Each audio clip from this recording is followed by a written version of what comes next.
Hello everyone. My name is Kadir, and I am a student of English literature. I'm thrilled to share with you my personal journey of learning English and my incredible experiences living in London.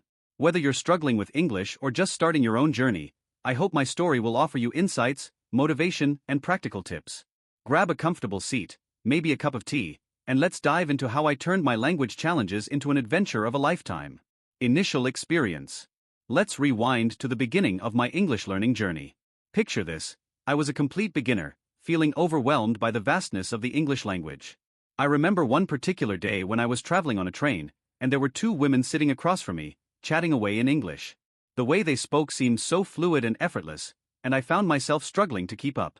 Their conversation felt like an enigma I was desperately trying to crack. Despite my limited vocabulary, I decided to take a leap of faith and try speaking to them. My heart raced as I gathered my courage and used some basic English phrases. To my immense delight, the women understood me. It was a small but significant victory. They even took the time to offer their contact information and invited me to visit them in England. This moment was a turning point for me. It showed me that even with limited skills, I could communicate and connect with others. It was a huge boost to my confidence and motivation. Improving your English. From that day on, I was determined to improve my English skills.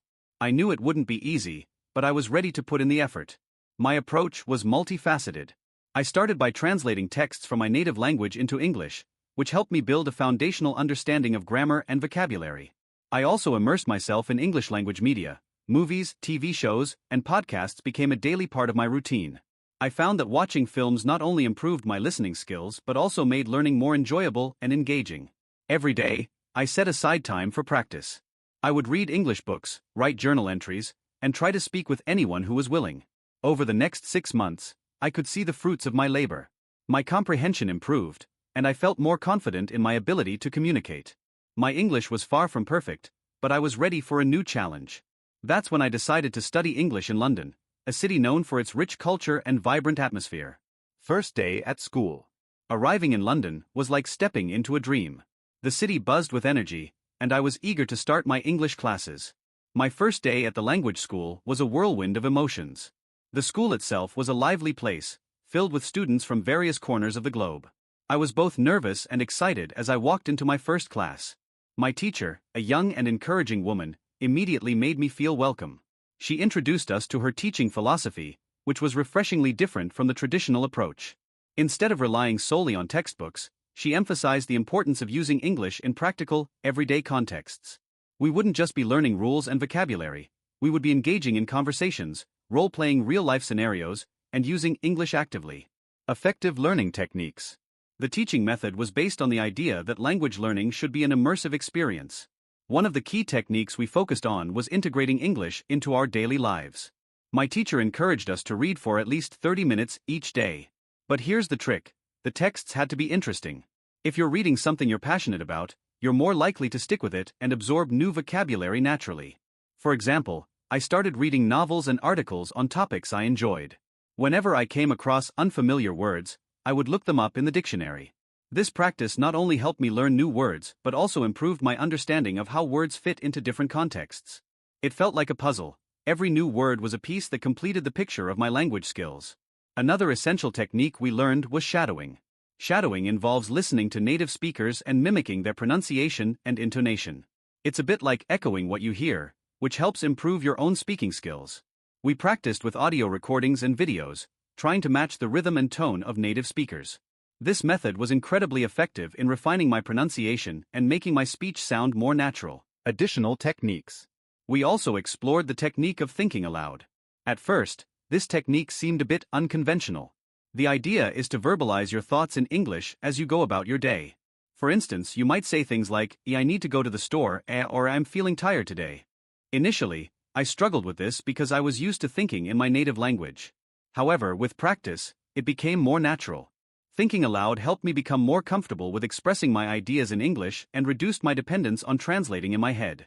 One of my classmates, Elizabeth, had a remarkable story about her experience with thinking aloud. She shared that when she started using this technique, it was challenging to simplify her thoughts into English. But over time, she found that thinking aloud helped her become more fluent.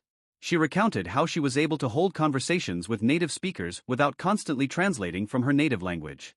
Elizabeth's success story was inspiring and encouraged me to incorporate thinking aloud into my own routine. Extracurricular activities. One of the best parts of studying in London was the opportunity to engage in extracurricular activities. I decided to join the school's football team, which was an excellent way to practice English in a social setting. The team was diverse, with players from countries like Brazil, Japan, Russia, Spain, Argentina, and Italy. Playing football together provided a natural environment for conversation and language practice. The experience was incredibly rewarding. Not only did I improve my English, but I also made friends from around the world. The camaraderie and shared experiences on the field helped me feel more integrated into the community and made my time in London even more enjoyable. Continued learning. As my English skills continued to improve, I sought additional ways to practice and apply what I had learned. I found a part-time job at a cafe, which provided me with daily opportunities to use English in a real-world setting. Interacting with customers, taking orders, and handling various tasks in English was both challenging and rewarding. Working at the cafe allowed me to apply my language skills in a professional context. Each day presented new challenges and opportunities for growth. It was a fantastic way to continue my learning journey while also earning some extra income. Reflecting on my journey, I can honestly say that learning English in London has been one of the most enriching experiences of my life. From the initial struggles to the progress I've made, every step has been a valuable part of my adventure. The key to my success has been practical application, consistent practice, and using techniques that keep learning engaging and enjoyable. If you're also on the path to learning English, I encourage you to try these techniques. Immerse yourself in the language, practice daily, and find ways to use English in real-life situations. Remember, every small achievement is a step toward fluency, and persistence is key. Thank you so much for joining me on this journey. If you found this video helpful, please give it a thumbs up, share it with friends who might benefit from it, and subscribe to my channel for more content on language learning and personal growth. I'd love to hear about your own experiences and any tips you might have, so feel free to leave a comment below. Until next time, keep learning, keep growing, and I'll see you in the next video.